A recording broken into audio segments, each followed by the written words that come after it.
Lonely rancher saved a Chinese mother and child. Then face his own fate. Next day. The wind in Josiah's valley didn't just howl, it mourned. This desolate corner of the world was his self-made prison, a place reeking of isolation, grief, and a chilling ever-present foreboding. Josiah Blackwood swung the axe, the rhythm, a familiar prayer against the ghosts. Chop, stack, repeat. Each splintered log was another stone in the wall he'd built around his heart, a testament to his self-imposed exile. He was a man who'd turned his back on the world, content to let it turn to dust without him.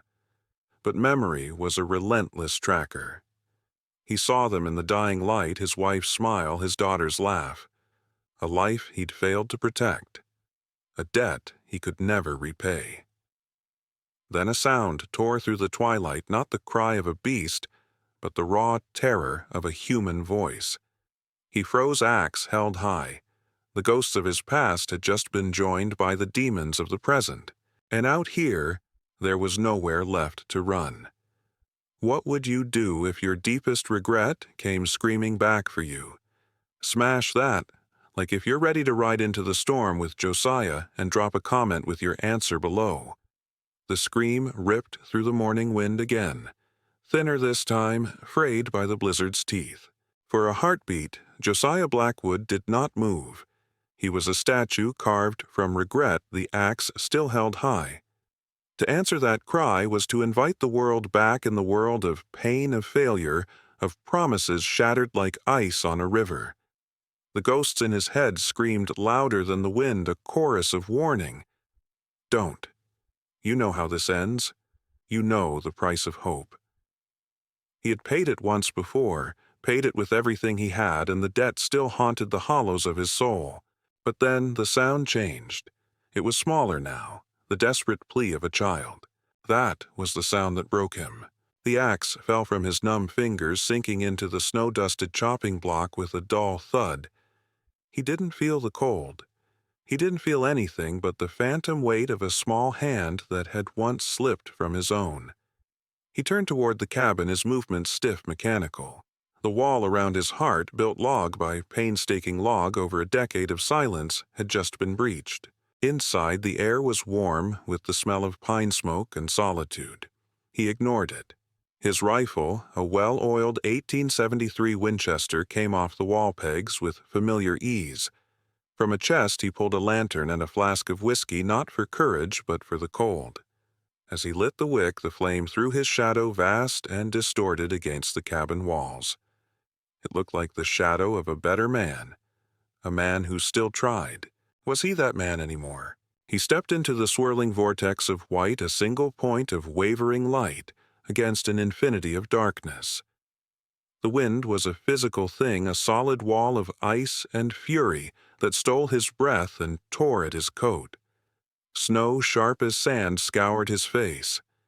Every step was a battle. He moved toward the memory of the scream, his senses long dulled by routine sharpening to a razor's edge. He was a tracker again, but his quarry was not beast, but terror itself. He heard them before he saw them. A low, guttural snarling, the sound of a pack closing in the chilling harmony of hunger and death. He crested a small rise, and the lantern's light cut through the gloom, freezing a nightmare in place. 7 of them. Timber wolves, gaunt and skeletal from a hard winter, their eyes glowing like malevolent green embers in the dark. They circled a fallen pine, and huddled in its meager shelter was a woman, a dark shape against the snow shielding a smaller shape with her own body. She held a broken branch, a useless, pathetic weapon, her face a mask of fierce, hopeless defiance. Josiah didn't think.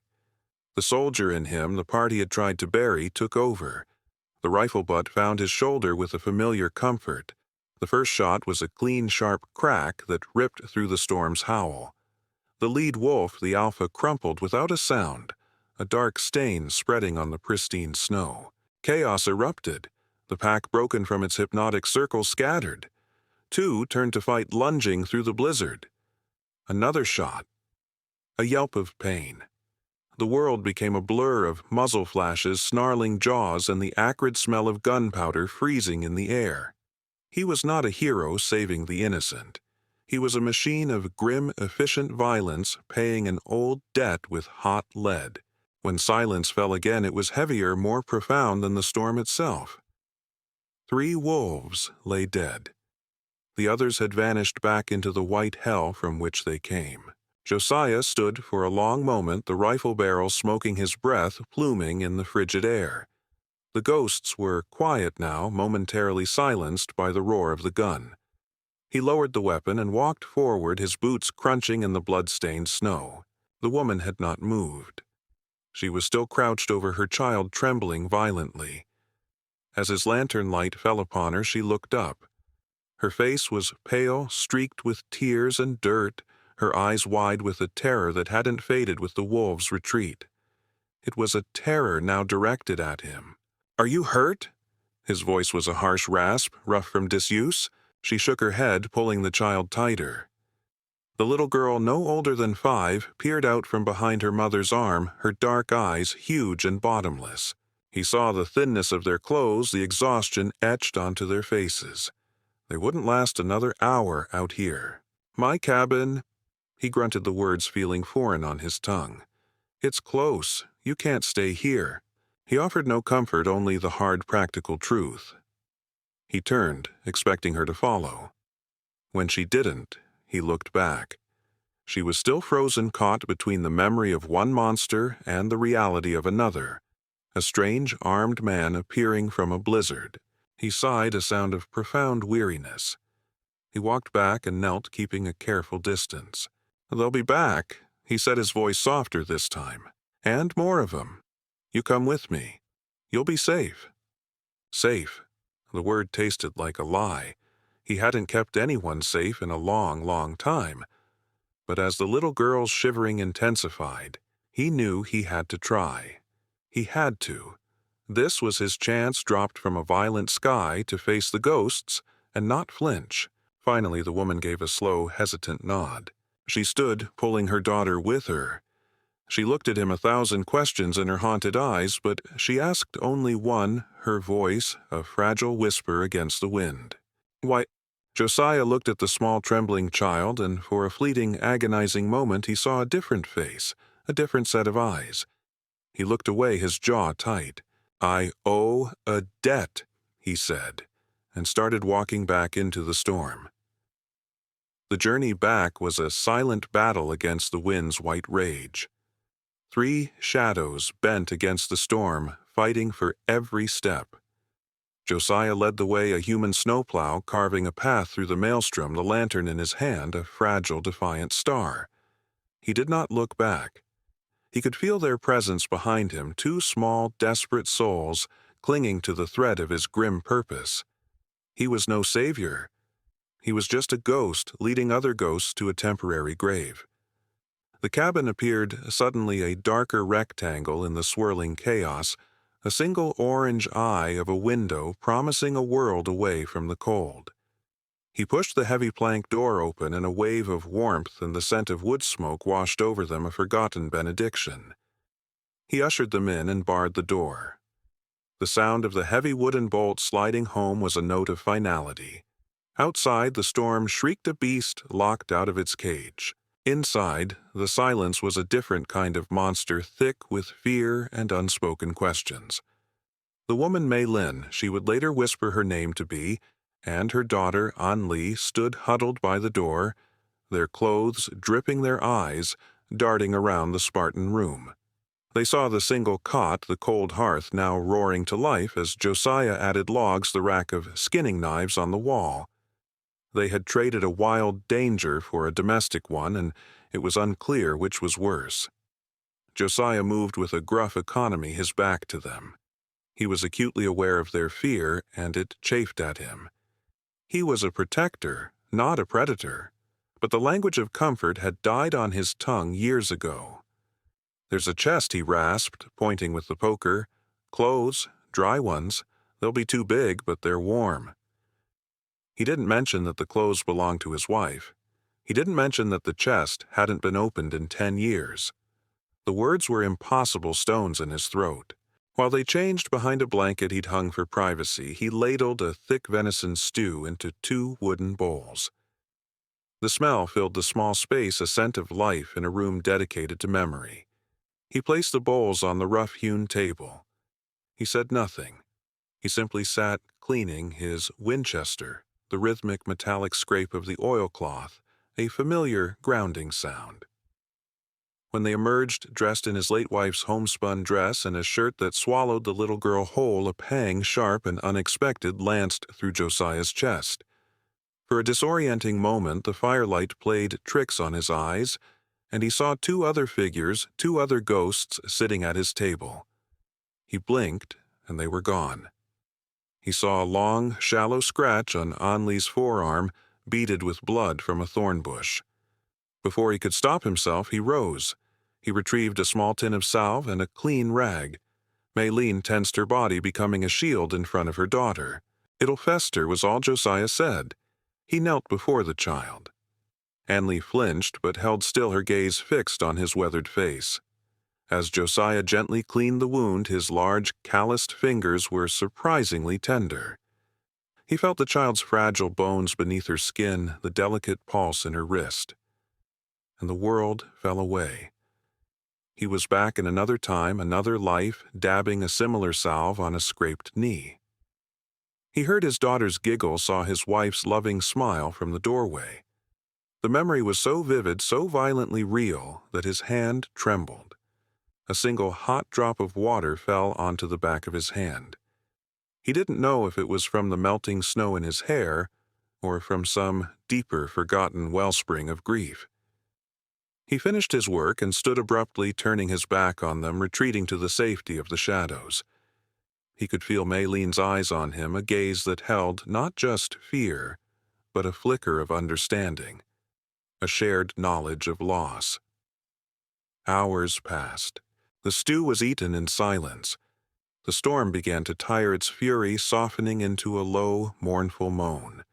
The wolves, Maylene finally said, her voice barely audible over the wind. "They are not what we were running from." Josiah stopped cleaning his knuckles white on the rifle stock. He waited. "There are men," she whispered, her eyes locked on the flames, as if seeing faces in the fire. "From the railroad camp. They are worse than any wolf." A cold dread, familiar and sharp, settled in Josiah's gut. This was not a simple story of travelers lost in a storm. He had not just saved them from the wilderness. He had dragged them and himself into the crosshairs of a human hunt. The debt he thought he was repaying with bullets was only just beginning to be tallied. As the first pale gray light of dawn seeped through the window, the wind finally died. A deep, profound stillness fell over the land. Josiah rose and looked out. The world was reborn, buried under a pristine blanket of white. A clean slate. But it was a lie. His eyes scanned the landscape, the old tracker's instincts kicking in. And then he saw it. Near the edge of the tree line, almost hidden by a snow-laden fir, was a single set of tracks. Not his. Not theirs. They were deep, purposeful. The tracks of a heavy man. They didn't wander. They led directly to a vantage point overlooking his cabin, sat there for a time, and then retreated back into the forest. Someone had been out there, watching, waiting, through the worst of the storm. The wolves had been a random act of nature. This was not. This was an appointment. The silence outside was not peace. It was the held breath of the hunter. And his cabin was no longer a shelter. It was a trap, a clean slate, a lie the morning snow tells. Josiah Blackwood stared at the tracks, a cold knot tightening in his belly. This was the work of a scout, a man who moved with purpose, who had circled the cabin like a vulture, patient and unseen. This was the harbinger. He pulled back from the window, the brief, fragile warmth of the cabin turning to ice in his veins. The world outside was no longer a wilderness to be endured, but a hunting ground. And they were the prey. He didn't speak. Words were a luxury they could no longer afford. His movements became a silent language of preparation. He went to the ammunition box, counting the brass cartridges, their deadly weight, a grim comfort in his palm. He slid the heavy iron bolt across the door, a sound that echoed with a terrible finality. He checked the shutter on the single back window, ensuring it was secure. Each action was deliberate, a ritual against the encroaching dread. A prayer spoken in deeds, not words. Mei Lin watched him, her dark eyes wide with a dawning horror. She saw the shift in him, the quiet recluse melting away to reveal the hard, unyielding bedrock of the soldier beneath. She clutched An Li's hand, a silent question passing between them. He finally turned to her, his face a mask of stone. "Stay away from the windows," he said, his voice low and flat. "Keep the girl quiet. On the floor behind the cot." He didn't have to say more. She understood. The men she had spoken of, the ones worse than wolves, had found them.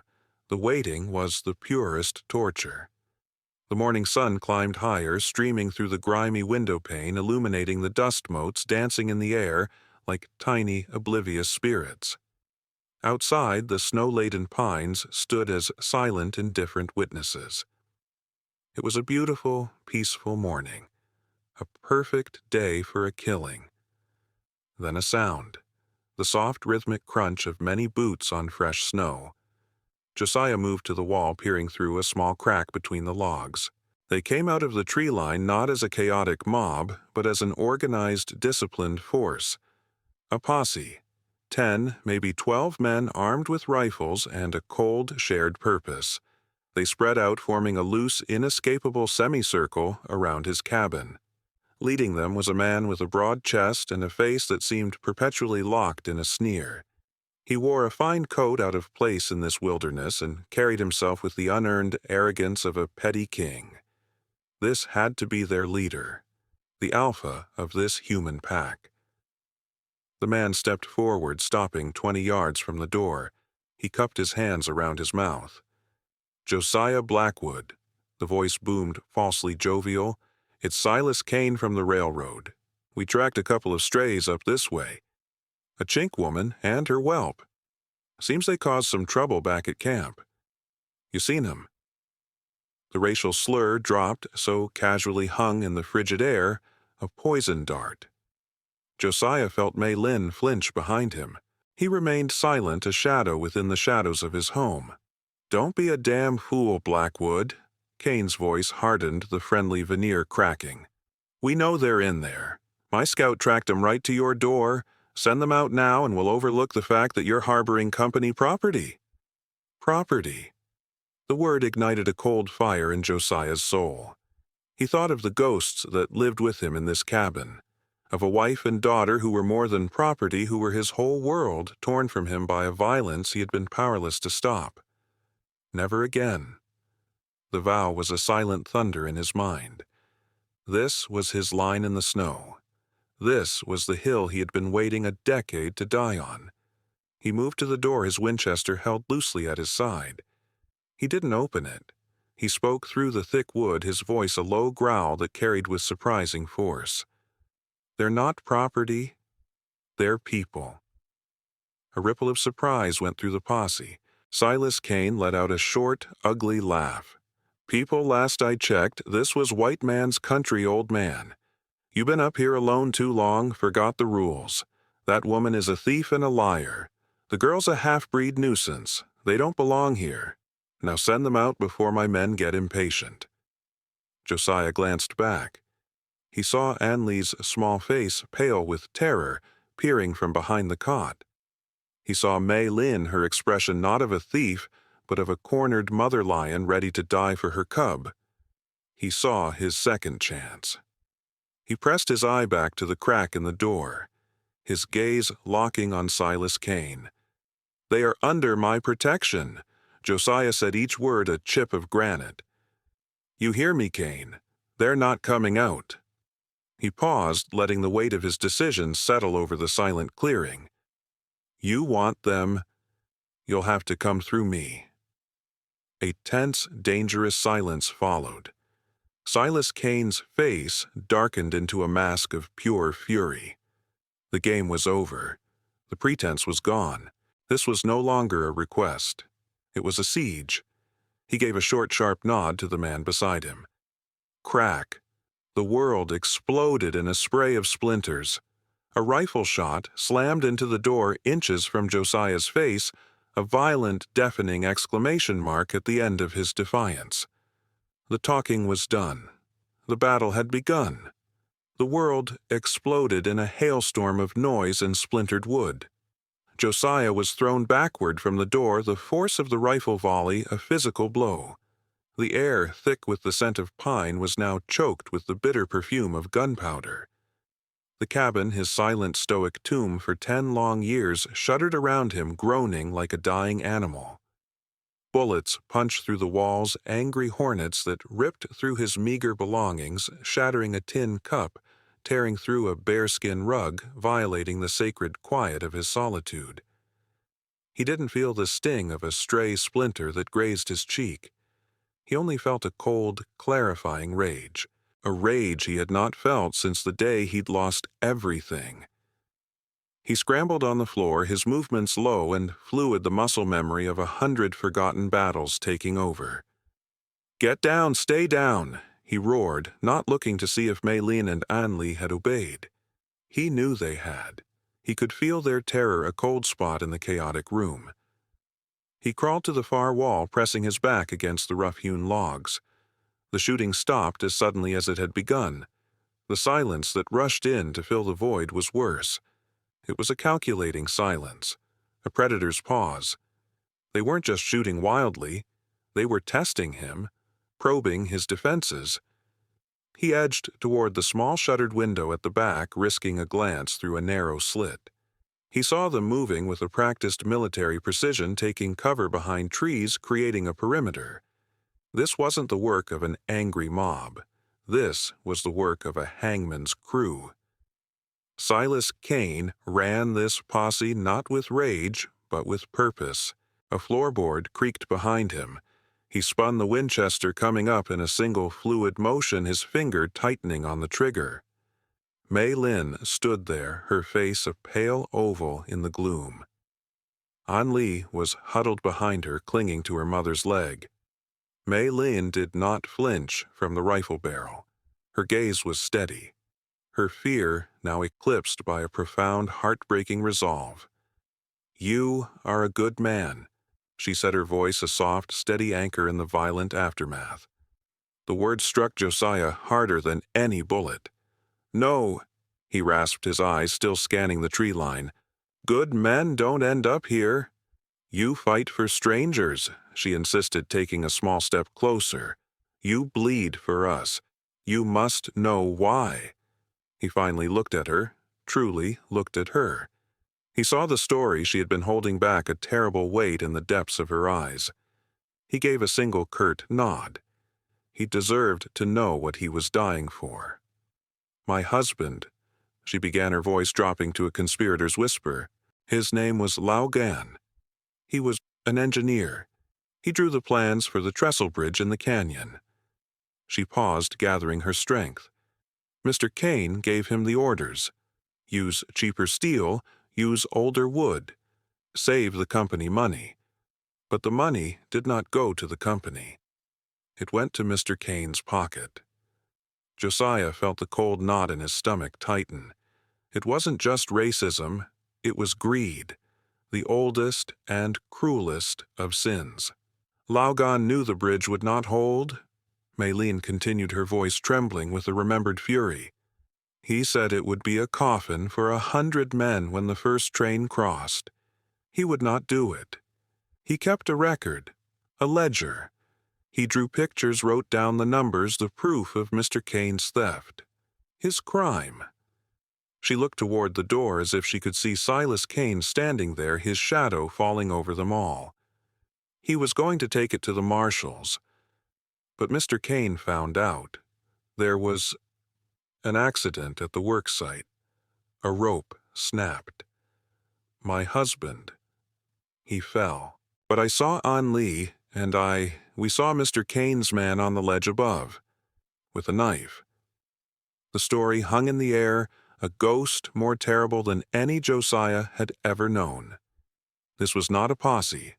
This was a cleanup crew sent to bury the last two witnesses and the truth itself. The proof, Josiah said, his voice a low rumble. The ledger. Do you have it? For the first time, Mei Lin's composure broke. A single tear traced a path through the grime on her cheek. She knelt and pulled Anne Lee closer. With trembling fingers, she felt along the inside seam of the child's small, worn coat. She pulled at a loose thread, revealing a hidden pocket.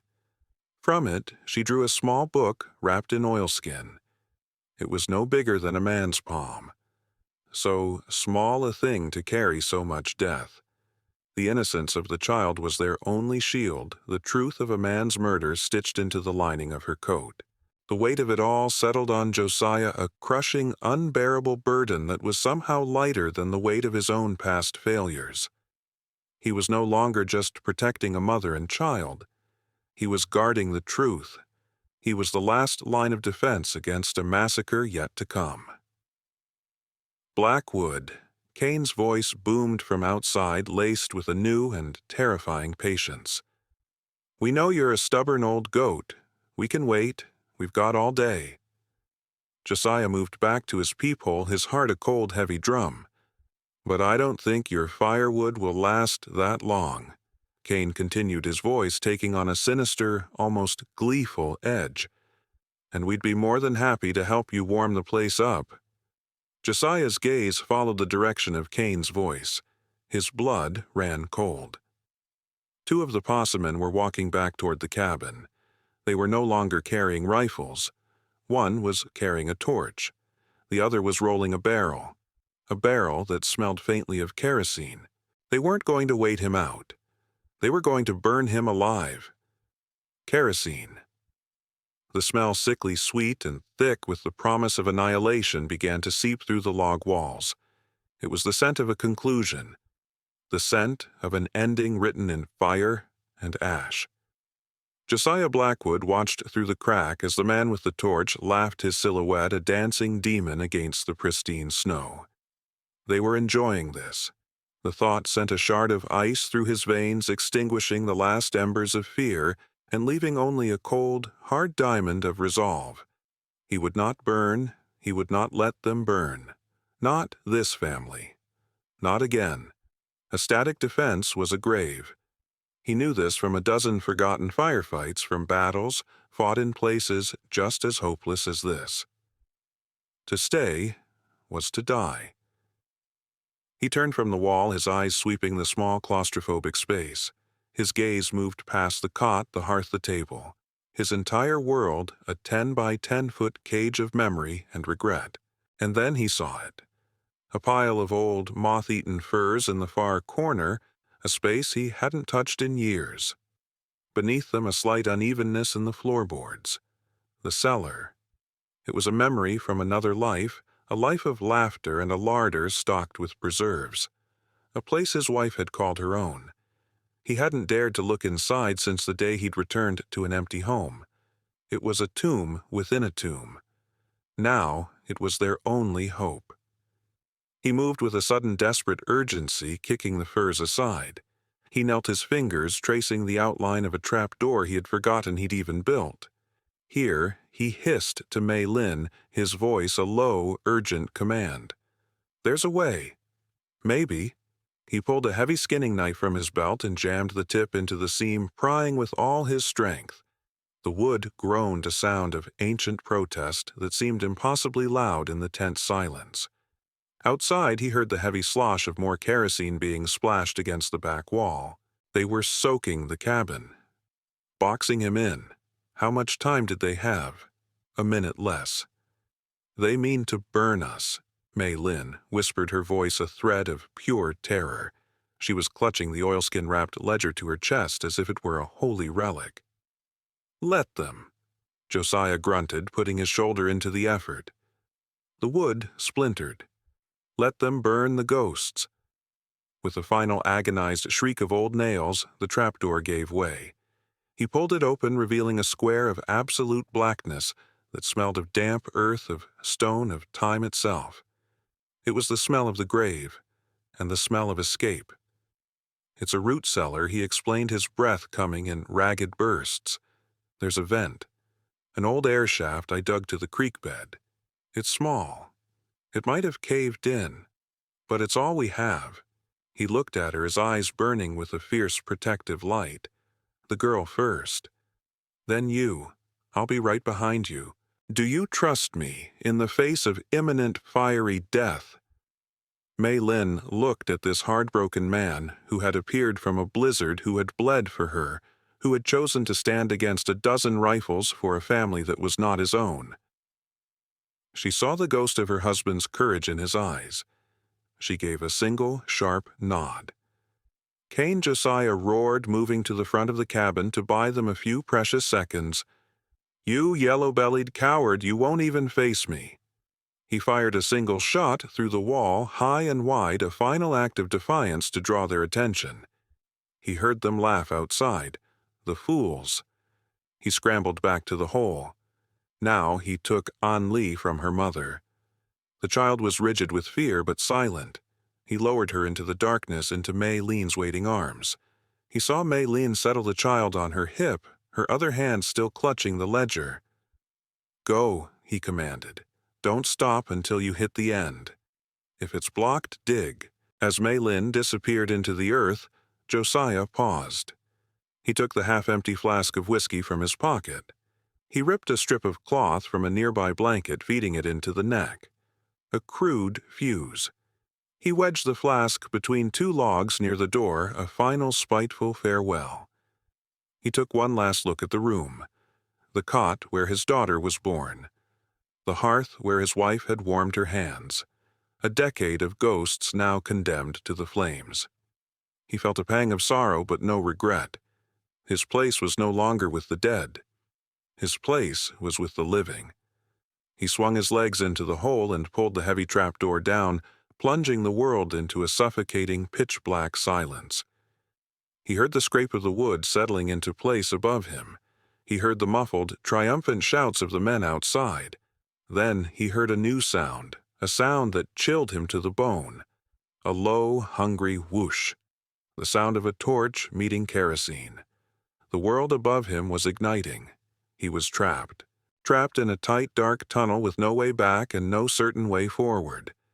Caught between the cold, crushing weight of the earth and the roaring, all-consuming fury of the flame. Darkness. Absolute. A living, breathing darkness that tasted of damp earth and tasted of smoke. Above them, a muffled, hungry roar filled the world, the sound of their shelter of Josiah's past being devoured by flame. The ground vibrated with the fury of it, a deep, angry hum that resonated in his bones. He was buried alive, and hell was burning just a few feet over his head.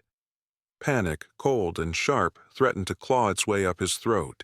He choked it down. He was a soldier. He was a protector. He would not fail them here in this suffocating tomb between worlds. Crawl, he commanded, his voice a deadened thump in the oppressive blackness. Follow the wall. Don't stop. He pushed Mei Lin and An Li ahead of him, his body a rear guard against the encroaching inferno. The tunnel was a tight, unforgiving womb, scraping at his shoulders, the smell of wet roots and fear thick in the air he breathed. An Li whimpered, a small terrified sound that was quickly muffled by her mother. That sound was all the fuel Josiah needed. It was the ghost of his own daughter's cries, a sound he had sworn he would die to never hear again. They moved through an eternity of darkness. 10 feet. 20. The air grew thin, stale. The roar of the fire began to fade, replaced by the thundering of the blood in his own ears. Then Mei Lin stopped. It is blocked. She gasped, her voice tight with despair. Josiah pushed past her, his hands meeting a solid wall of collapsed dirt and tangled roots. The vent had caved in. A dead end. For a single heart-stopping moment he felt nothing. Not fear. Not anger. Just the vast, empty finality of failure. The ghosts of his past had won after all. Then he felt a small hand touch his arm in the darkness. An Li. It was a simple, trusting touch, a silent plea. and the world came roaring back. No, he snarled to the darkness, to the ghosts, to God himself. He attacked the wall of earth with his bare hands, his fingers tearing at the dirt, ripping at the roots. The skin on his knuckles split. He didn't care. Mei Lin joined him, her smaller hands digging with a fierce, desperate strength. They were no longer a man, a woman, a child. They were a single entity, a single will, fighting their way back toward the world of the living. A trickle of loose dirt became a stream. A single root snapped with a sound like a pistol shot. Then, a miracle. A sliver of cold, clean air on his face. Hope, raw and savage, surged through him. He clawed at the opening, pulling away rocks and dirt until a patch of impossible star-dusted sky appeared above them. He pushed his way out, scrambling into a world born anew. He lay on the frozen ground of the creek bed, gasping the frigid night air, a balm in his scorched lungs. The sky was a vast cathedral ceiling of glittering stars, impossibly distant, impossibly beautiful. He had forgotten the stars. He reached back, pulling Mei Lin and An Li from the earth. They collapsed beside him, covered in dirt, their chests heaving. Alive, battered and terrified, but alive. In the distance, a column of orange flame and black smoke rose into the night sky. His cabin, his prison, his past, all of it turning to ash. He felt a strange hollow peace, a release. But the hunter's moon reveals all. Shouts echoed from the woods. The bobbing, weaving lights of lanterns cut through the trees. Cain's men. They had seen the fire die too quickly. They knew the trick. This way, a voice commanded. They were trapped again, exposed in the moonlight with only a cluster of snow-dusted boulders for cover.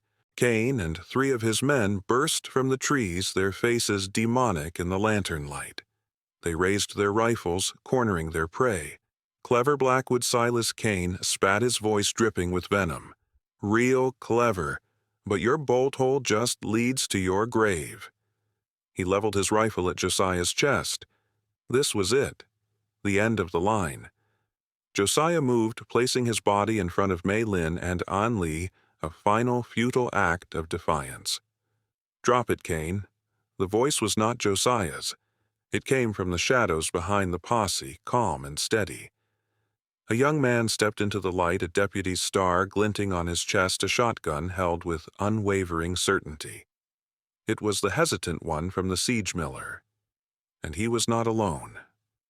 2 other men from the town stood with him, their faces grim, their rifles ready. Miller Cain choked out his face, a mask of disbelief. What is the meaning of this? The meaning is, I'm done being your dog, Silas. The deputy said, his voice hard as iron. We came to get a thief, not to watch you burn a family alive. This ends now. For a moment, the world held its breath. Then Cain, his face twisting into a snarl of pure hatred, swung his rifle toward the deputy. He never fired. Josiah lunged, not like a soldier, but like a bear, a blur of raw, protective fury. He slammed into Cain, and the 2 men went down in a tangle of limbs, the rifle clattering on the frozen stones. The standoff was broken. The town men swarmed the others, and the fight was over in a flurry of fists and curses. As Deputy Miller dragged a struggling Cain to his feet, Mei Lin stepped forward into the lantern light. She held up the oilskin-wrapped ledger. This is why he wanted us dead, she said, her voice ringing with the clear, undeniable power of the truth. This is his confession. Dawn broke, painting the eastern sky in shades of rose and pale gold. The smoke from the smoldering ruins of Josiah's cabin was a thin gray smudge against the sunrise. Cain and his men were gone, marched back to town to face a justice they had so long denied others.